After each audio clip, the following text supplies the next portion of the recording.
Commander Geo Park's boots made soft thuds on the metal floor as he walked to his favorite spot on Nexus 7. The large window showed the beautiful purple and blue gases of the space cloud beyond. Small points of light from distant stars poked through the colorful mist. Geo placed his hand against the cold glass inside. 3 years had passed since Earth sent him to this far corner of space. The station hung at the edge of 3 different alien territories. Geo was the only human for 12 star systems in any direction. His job was to keep peace between the different aliens who all wanted the same resources. The station itself was built in a circle, with areas designed for each alien race. The Vex section had special crystal growths and low gravity. The Draconis area was hot and humid with wide corridors for their large bodies. Other sections housed the 10 other species who shared this part of space. At the center sat the human section, neutral ground where all could meet. Geo's room was small but comfortable. Pictures of his family back on Earth sat on a shelf. His parents, his sister, his nephew. He hadn't seen them in person for so long that his nephew had gone from baby to young boy in the photos they sent. The metal badge on his dark blue uniform caught the light. The Earth Alliance symbol, a blue planet with stars around it, reminded him daily of his duty: protect human interests, maintain peace, represent humanity with honor. "Commander, the Vex delegation requests your presence," said a soft female voice. Yuna, his AI assistant, appeared as a small blue light on his wrist computer. She wasn't a real person, but after years together, Geo sometimes forgot that fact. "When?" Geo asked, already knowing the answer. "Immediately. They are highly distressed." "Another attack?" Geo asked, already walking toward the meeting room. "Yes. Their mining station in the Carabelt was hit last night. 3 Vex workers were killed." Geo quickened his pace. 3 deaths would make this situation much worse. The Vex were a peaceful species who looked like walking crystals. They sparkled in different colors depending on their mood. But they were dangerous when angry, capable of focusing light into deadly beams. The meeting room doors slid open. Inside, 5 Vex representatives stood in a tight group. Their normally blue and green crystal bodies now flashed angry red patterns. Across from them, 2 massive Draconis representatives huffed steam from their nostrils. The Draconis looked like the dragons from old Earth stories. They stood on 2 legs, had powerful tails, and their backs had small wings. Their scales came in many colors: green, red, blue, black. These 2 were deep green with gold markings, showing they were high-ranking officials. "You accuse us without proof," the larger Draconis rumbled. His name was Ryu, and he served as their chief diplomat. "This is the 4th attack this month, each one closer to our home world," the lead Vex shouted back. His name was Mino, and his crystal body flashed bright red with anger. Geo stepped between them. "Please, let's discuss this calmly." "Commander Park," Mino turned to him. "The pattern of these attacks matches Draconis raid formations. The weapons signatures match their plasma cannons. What more evidence do we need?" Ryu stepped forward, his massive head lowering to Geo's level. "Any fool can copy our attack patterns. Someone wants war between our peoples." Geo raised his hands. "Show me the evidence, all of it." For the next hour, Geo reviewed the data. Attack sites, weapon signatures, timing. Something felt wrong, but he couldn't place it. The evidence pointed to the Draconis, yet their denial seemed genuine. "These attacks are too obvious," Geo finally said. "The Draconis are many things, but they aren't sloppy." "So you take their side." Mino's crystal body turned sharp at the edges, a sign of deep anger. "I take no one's side," Geo replied firmly. "But I will find the truth." The Vex representative moved closer. "How?" "By reading reports from safe distance." The room went quiet. Geo knew what he had to do, though the thought made his stomach tight. "I'll investigate the attack sites myself," Geo announced. "I'll go to each location, starting with the most recent. I'll examine the evidence with my own eyes." Even the Draconis looked surprised. Ryu's eyes narrowed. The attack locations are in disputed territories, dangerous areas, not safe for a human. Nevertheless, I will go. Jiho stood straighter. Prepare your reports and coordinates. I leave tomorrow. As the aliens filed out, making preparations, Jiho felt a weight settle on his shoulders. This mission would be dangerous, possibly fatal. But the alternative was worse. All-out war between powerful species could claim millions of lives. In the hallway outside, Dr. Do-hyun Kim waited. The station's medical officer had been Jiho's friend since training days on Earth. They were the only two humans on the station. Do-hyun's worried face showed he had heard everything. "You're really going?" Do-hyun asked, falling into step beside Jiho as they walked toward the human section. "I must. The Draconis territories are unpredictable," Do-hyun said. "Your exosuit isn't designed for their atmospheric conditions. The radiation alone cold." "I know the risks," Jiho interrupted. They entered his quarters, where he began checking his equipment. The exosuit stood in its charging station, a full-body armor system designed to help humans survive in alien environments. Do-hyun watched him test the weapon systems. "At least take me with you. You'll need medical support." Jiho shook his head. "Someone needs to remain here. If both humans leave, the station loses its neutral mediator." They spoke far into the night. Do-hyun eventually left, promising to prepare medical supplies for the journey. Jiho packed carefully, knowing each item might mean the difference between life and death. Morning came too quickly. As Jiho boarded his small shuttle, Do-hyun handed him an emergency medical kit. "Return alive," Do-hyun said simply. "I'll do my best." Jiho gripped his friend's shoulder before stepping aboard. The shuttle hummed to life. As it pulled away from the station, Jiho looked back at Nexus 7. From a distance, it looked like a beautiful star, glimmering against the darkness of space. Above the control panel, Jiho placed a small photo of Earth, blue oceans and green lands wrapped in white clouds. He couldn't shake the feeling that he might never see either home again. Jiho's small ship shook as it entered the planet's thick air. The landing computer beeped warning sounds. Red lights flashed on the control panel. Jiho gripped his seat tight as the ship dropped faster than planned. "Gravity levels 1.3 times Earth standard," said the ship's computer in a flat voice. "Atmosphere has high levels of sulfur and methane. Not safe for human breathing." The ship hit the ground hard. Jiho bounced in his seat. Equipment flew around the cabin. When everything stopped moving, Jiho checked the damage reports. The ship could still fly, but several systems needed repair before it could leave the planet. "Computer, start repair cycle," Jiho ordered as he put on his exosuit. The exosuit was Earth's best technology. It looked like a second skin made of blue-gray metal. When fully powered, it made Jiho stronger, protected him from danger, and kept him alive in places where humans couldn't normally survive.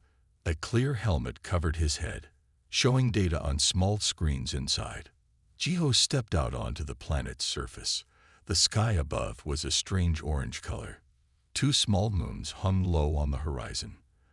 The ground was rocky and broken, with sharp black stones everywhere. No plants grew here. Nothing lived on the surface that Jiho could see. "Beginning survey," Jiho said, recording his words and everything he saw. "Location is 3 kilometers from the Vex mining station that was attacked. Time is 14:30 station standard." The exosuit adjusted to the heavy gravity. Jiho could feel the extra weight, but the suit's power made it possible to walk normally. Each step kicked up clouds of dark dust. The air smelled like rotten eggs, even through the suit's filters. Jiho followed his scanner, climbing over large rocks and crossing empty dry riverbeds. The attacked mining station was no longer there. Only a large black hole in the ground remained. "Complete destruction," Jiho reported. "No buildings remain. Area appears to have been melted rather than exploded." Something about the damage pattern didn't match Draconis weapons. Their plasma cannons burned hot and left ash. But this looked different. The ground had turned to glass in some places, something Jiho had never seen before. His scanner beeped. It had found energy readings coming from a canyon ahead. Jiho checked his weapon, a standard plasma pistol, and moved carefully toward the signal. The canyon was deep, with high walls of dark rock. Jiho walked along the edge, looking for a safe way down.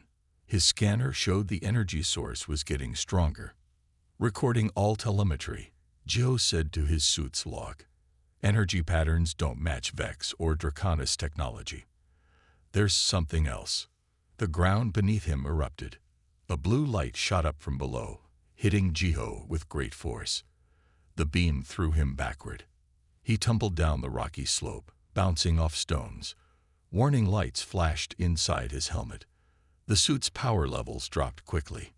"Power failure in sectors 3 through 7, the suit announced. "Backup systems engage." Jiho tried to stand, but another energy pulse hit nearby. The ground shook. Rocks fell from the canyon walls. One large stone hit Jiho's shoulder, making him fall again. "Mayday, Nexus 7. Commander Park requesting immediate extraction." Jiho shouted into his communication system. Only static came back. Something was blocking his signal. He tried to run, but his suit moved slowly now. The backup power wasn't enough for full movement. More blue energy beams shot from different directions. Jiho ducked behind a large rock. "Come on," he muttered, trying to restart the main power. Nothing worked. Something in that blue energy had damaged the suit's systems. Jiho felt it then, sharp pain in his left side. He looked down and saw a thin metal shard sticking through his suit and into his body. The metal glowed with the same blue energy that had attacked him. Blood was already soaking his inner suit layer. "Medical systems activated," the suit announced.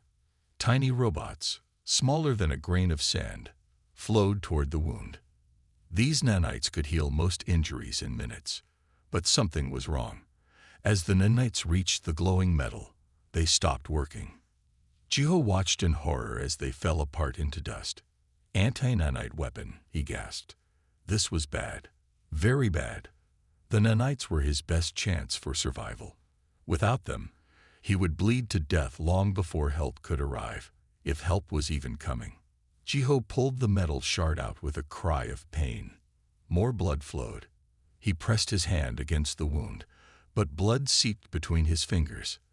The suit's medical system tried to send more nanites, but they all died when they reached the wound. His helmet display showed his condition. Blood low SS, severe, power illivials, 18%, and failing. Communications, offline. Location BACON, offline. Jiho looked around. He needed shelter. The attack had stopped, but whoever had set the trap might come to check if he was dead. In the distance, he saw a dark opening in the canyon wall, a cave. Each step was agony. The exosuit, designed to make him stronger, now felt like it weighed 1,000 pounds. The heavy gravity pulled at him. Blood dripped from his side, leaving a trail on the dark rocks. His breath came in short gasps. Just a little further, Jiho told himself. The cave entrance seemed to grow more distant with each step. Spots danced in his vision. The orange sky seemed to darken. Jiho stumbled, fell to one knee, then forced himself up again. His training kept him moving when his body wanted to give up.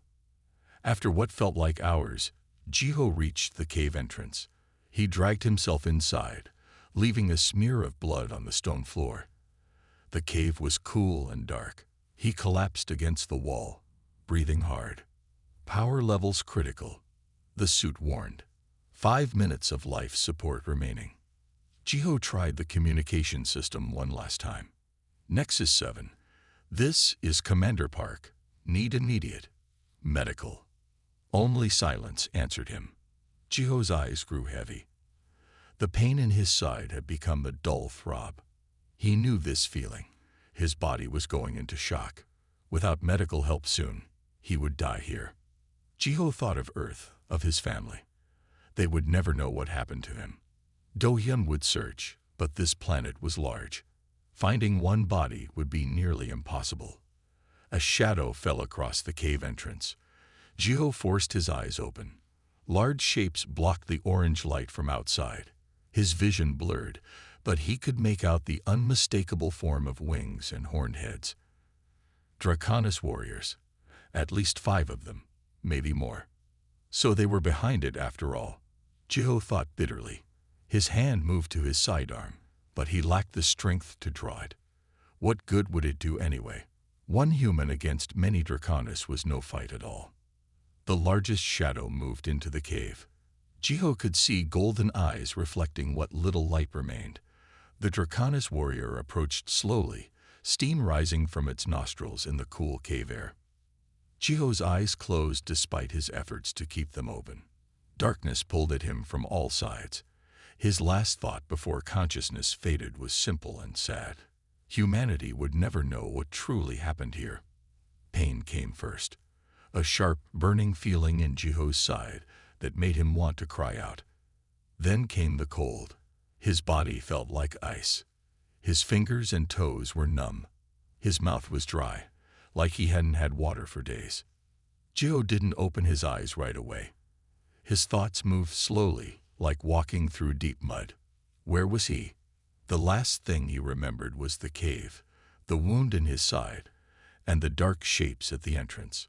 The Draconis warriors. They had found him. Jiho forced his eyes open, expecting to see the dark roof of the cave. Instead, he saw something that made his heart race. Gold and amber eyes stared down at him from all directions. 7 massive Draconis warriors stood in a perfect circle around him, their huge bodies forming a living wall. Each Draconis stood at least 3 times taller than Jiho. Their powerful bodies were covered in scales that shimmered in the dim light. Long tails swept the ground behind them. Their wings were folded against their backs, but even folded, they looked large enough to carry the massive creatures through the sky. Sharp claws tipped each of their 4 fingers. Their heads were like those of Earth's ancient dragons, long snouts filled with teeth, horn-like growths on their heads, and those eyes. Large, intelligent eyes that seemed to look right through him. Most strange of all were the patterns of light that moved across their scales. Lines and swirls of blue, green, and purple light pulsed in rhythm, like a silent language written in light. Jiho tried to sit up but couldn't. His body felt too heavy, and pain shot through his side when he moved. He looked down and saw that his exosuit had been removed. He wore only the thin black bodysuit that went under the armor. The wound in his side had been covered with something that looked like a leaf, but the blue glow still showed around the edges. "Where's my suit?" Joe croaked, his voice dry and cracking. The Draconis made no sign that they understood him. They continued to watch him, occasionally turning to look at each other.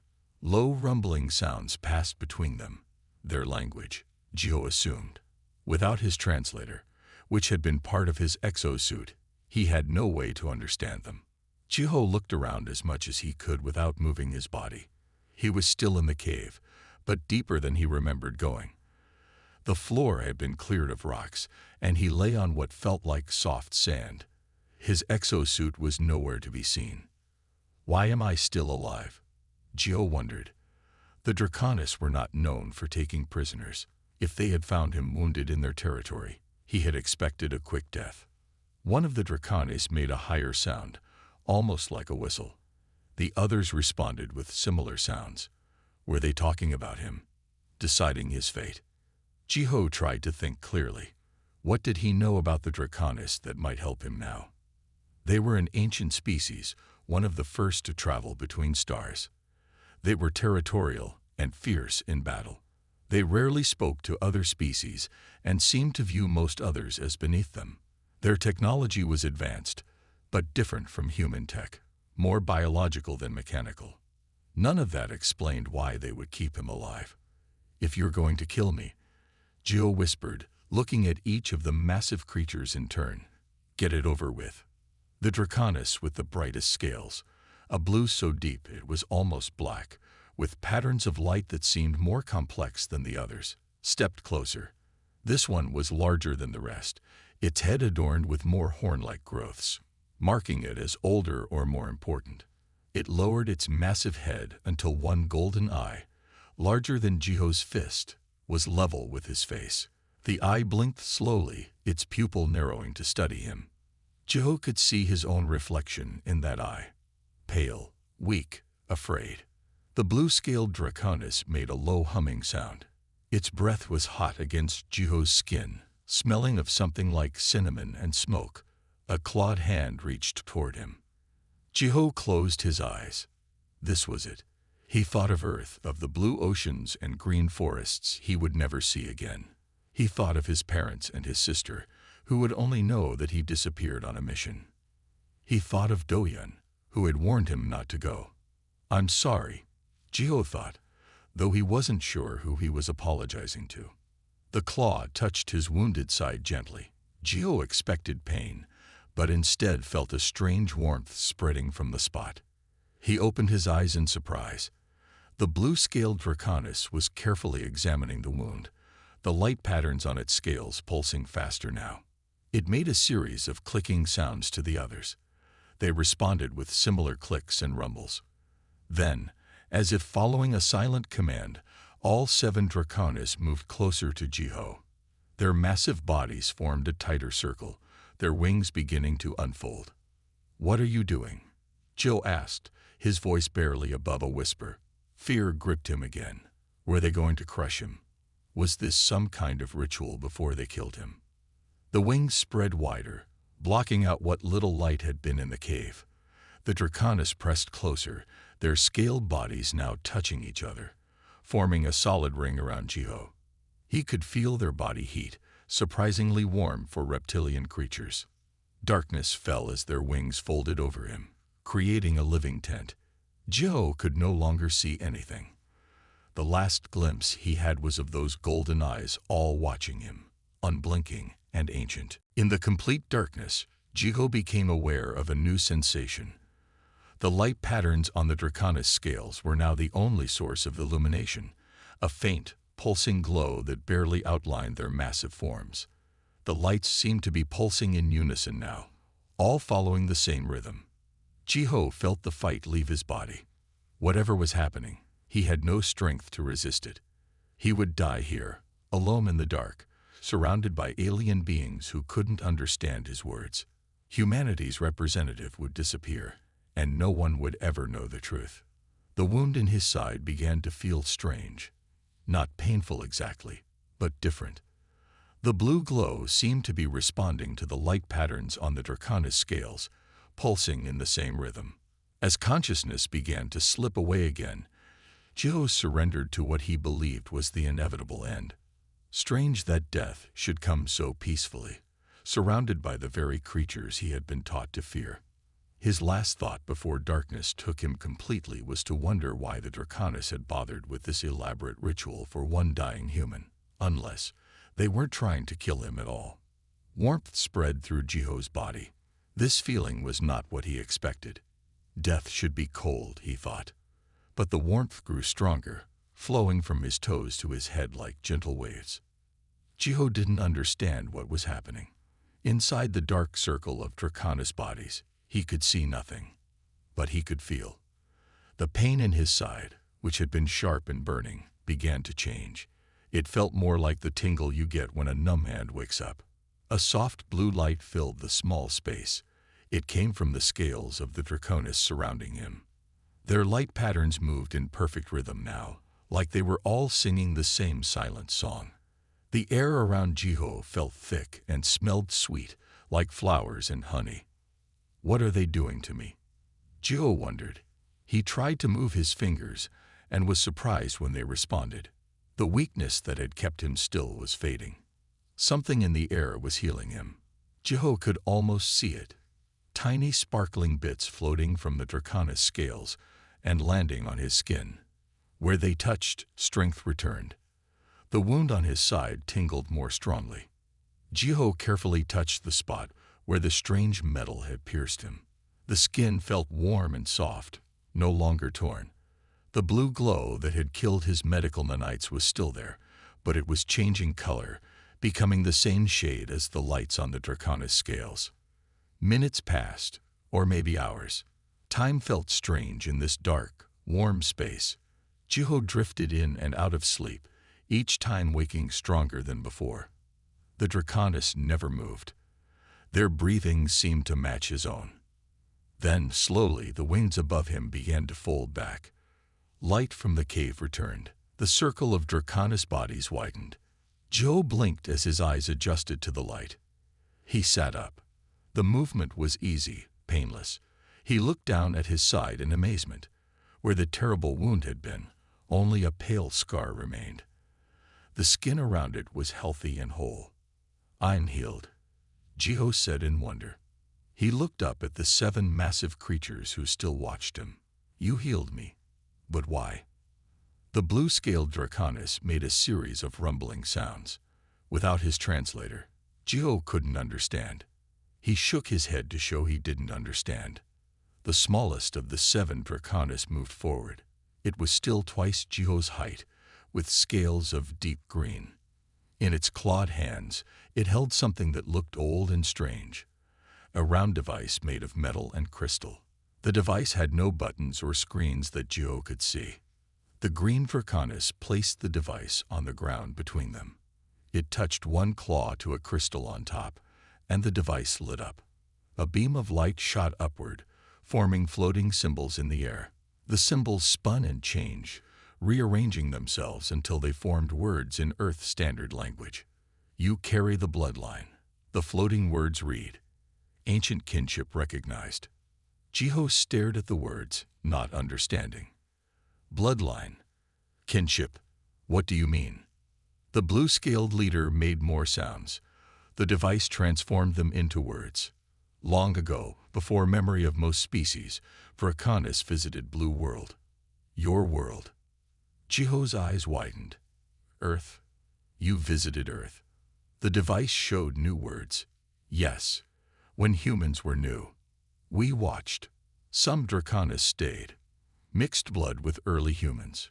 Created special line. Protected line through time." Jiho shook his head in disbelief. "That's not possible. Humans and Draconis are completely different species." The leader made a sound like a low laugh. The words appeared, "Not so different as seems. Same base pattern. Compatible at deep level. Your blood carries marker, old marker. Draconis marker." Jiho thought about human myths and legends. Dragons appeared in stories from cultures all over Earth. Many looked remarkably like the Draconis. Could those stories be memories of real encounters? "So when you found me," Jiho began. "Sensed the marker," the translation showed. "Wounded kindred calls ancient healing protocol. Circle of life-giving. Sacred duty to protect bloodline." Jiho looked at the 7 massive creatures with new eyes. Not enemies, not killers. Protectors. What he had thought was an attack force was actually a healing circle. "The healing field," Jiho said, touching his side again. "Your scales produce it." The device showed, yes. Healing enzymes released in presence of kindred blood. Neutralize all poisons. Repair damage. Restore life. Jiho remembered the blue energy that had disabled his suit and infected his wound. "The weapon that hit me. It wasn't Draconis technology, was it?" The blue-scaled leader's eyes narrowed. The translation appeared. "Not enemy. Protectors. Third presence hunts us all." "Third presence? You mean there's someone else involved in the attacks?" The device showed new words. "Yes. Hidden ones. Use light to hide. Attack Vex. Attack Draconis. Want war between us." The green Draconis stepped forward again. It held out something small. Jiho took it carefully. It was a piece of the same blue glowing metal that had wounded him. The leader spoke, and the device translated. "Parasite weapon. Living metal. Feeds on energy. Hides in light." Jiho examined the metal piece. Now that it wasn't embedded in his flesh, he could see tiny movements within it, like something was alive inside the metal itself. A parasitic species? Joe asked. Living inside weapons? Yes. Ancient enemy of all solid life. Can only see them when they attack. Your blood and our healing field make them visible. Jiho thought hard. That's why you didn't kill me. You needed me alive. The leader made a sound of agreement. Blood of human Draconis line reveals parasites. Without your wound, would not have found parasite nest. Jiho remembered the canyon where he was attacked. The energy readings in the canyon. That was their nest. Yes, preparing larger attack. Would have caused war. Many deaths. Another Draconis with red scales stepped forward. This one was female. Jiho could tell from the different shape of the head crests. She spoke, and the device translated. We destroyed nest after healing began, but more nests exist. Need your help to find them. Jiho slowly stood up. His body felt strong, perhaps stronger than before. Whatever the Draconis healing had done, it had fixed more than just his wound. So the attacks on the Vex mining stations. Jiho began. Parasites, the translation showed, make look like Draconis attacks. Want Vex to fight us. Jiho nodded slowly as understanding came. And you couldn't tell anyone because no one would believe you without proof. Yes, no proof without seeing parasites. No seeing parasites without human Draconis blood. Jiho looked at each of the 7 massive creatures. His whole life, he had thought of the Draconis as dangerous, unfriendly aliens. Now he learned they were somehow connected to his own bloodline, that their ancestors had visited Earth thousands of years ago. I need to tell Nexus 7 what's happening, Jiho said. We need to warn the Vex before they attack you. We need to find the other parasite nests. The blue-scaled leader lowered its massive head until it was level with Jiho's. Its golden eyes studied him closely. The device translated its next words. Together, human and Draconis, as was meant to be. The large meeting room on Nexus 7 station was filled with representatives from 12 different species. Tall crystal Vex stood near the walls. Small furry Mickey sat on high chairs. The air-breathing Ulan floated near the ceiling. In the center of the room stood Jiho Park, looking very different than he had 6 months ago. Jiho's black hair was longer now. The thin scar ran along his cheek from a battle 3 months back. His blue uniform had the Earth Alliance symbol on one shoulder, but something new had been added, a pattern of scales on the other shoulder, marking him as part of a Draconis clan. He stood taller, more confident. Beside Jiho towered Taman, the blue-scaled Draconis who had saved his life. At 4 meters tall, Taman made Jiho look small, but they stood as equals. The patterns of light on Taman's scales shifted slowly in blue and green waves, showing calm and pride. Do-hyun sat in the front row, smiling at his friend. When Jiho had returned to the station after being missing for 2 weeks, Do-hyun had been shocked to see him arrive on a Draconis ship. Even more shocking was the story Jiho told, about parasites hiding in light, about Draconis visiting Earth long ago, about the connection between their species. The parasitic Void Collective has been driven from 3 systems, Jiho said to the council. His voice was strong and clear. We have destroyed 12 nests and captured many samples for study. Mino, the Vex representative, leaned forward. His crystal body shimmered with blue light, showing interest. And you are certain these parasites were behind the attacks on our mining stations? Jiho nodded. Yes, we found proof at each site. The parasites used the energy of stars to make weapons and ships that look like they belong to other species. They wanted to start a war between the Vex and Draconis. Taman made a series of deep rumbling sounds. A small device on Jiho's wrist translated the words. They have done this before, many times across many thousands of years. They feed on the energy released during war. The council members whispered among themselves.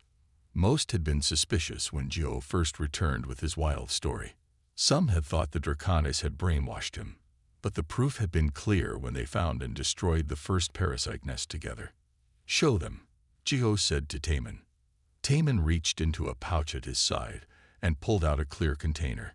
Inside was a piece of metal that glowed with blue light. Tiny movements could be seen inside it, like something living and swimming in the metal. "This is a dormant parasite," Jiho explained. "When active, they can form any shape they need. Weapons, ships, tools. They mimic technology they've seen. This is why their attacks looked like Draconis weapons." Ryu, another Draconis representative, stepped forward. "For many generations, we could sense something was wrong, but could not see the enemy. Only when Commander Park's blood mixed with our healing field did the parasites become visible to us. We have created a new detection technology," Joe continued. "It combines human immune responses with Draconis regenerative fields. It makes the parasites visible and weakens them." Jiho touched a button on his wrist device, and a large image appeared above the table. It showed a map of nearby star systems. Red dots marked places where parasite nests had been found and destroyed. 3 entire systems are now free of the Void Collective," Jiho said. "But there are more nests. We need help to find them all." The head of the council, an ancient Vex named Kuro, spoke slowly. "This partnership between humans and Draconis is unexpected. For centuries, the Draconis have kept to themselves. They rarely speak to other species. Now you tell us they share bloodlines with humans." Taman lowered his massive head in a sign of respect. "Long ago, when humans were new, some of our kind stayed on Earth. They found humans interesting, full of potential. A mixing occurred. Special bloodlines were created, humans with Draconis markers in their blood. Commander Park carries this ancient marker." Jiho touched the scar on his side where the parasite weapon had struck him. "When I was wounded, the Draconis could sense the marker in my blood. They formed a healing circle to save me. The combination of my blood and their healing enzymes made the parasites visible for the first time." Do-Yun stood up from his seat. "I studied the medical aspects of this discovery. The connection between human and Draconis biology is real. What seemed like a deadly wound became the key to saving many lives." For the next hour, Jiho and Taman answered questions from the council. They showed more evidence of the parasite attacks. They explained how the detection technology worked. They described battles against parasite nests hidden in asteroid fields and on empty moons. When the council session ended, most representatives seemed convinced. Plans were made to build more detection devices and to search other systems for signs of parasites. Jiho and Taman walked together toward the docking bay where their ship waited. The ship was new, designed for both human and Draconis crew members. It had rooms sized for both species and systems that both could use. "6 months ago, I thought you were going to kill me," Jiho said as they walked.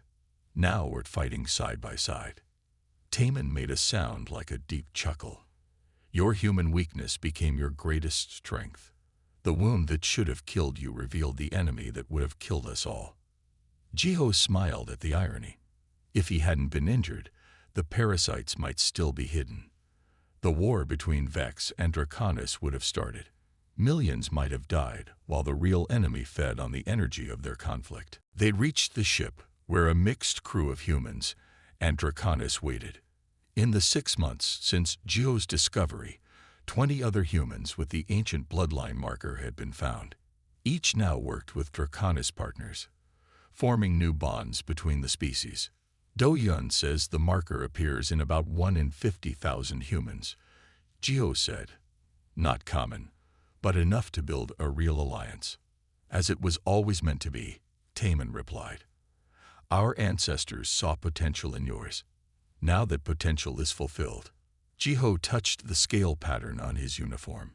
The Draconis clan had adopted him formally 3 months ago, making him the first human to hold such an honor in known history.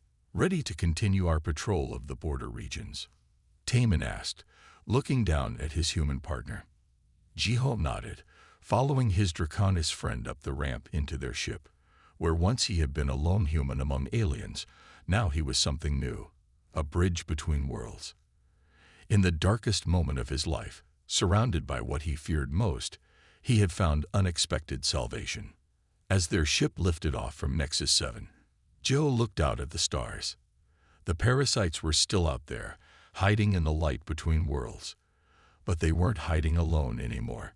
Human and Draconis, ancient bloodlines reconnected, were hunting them together.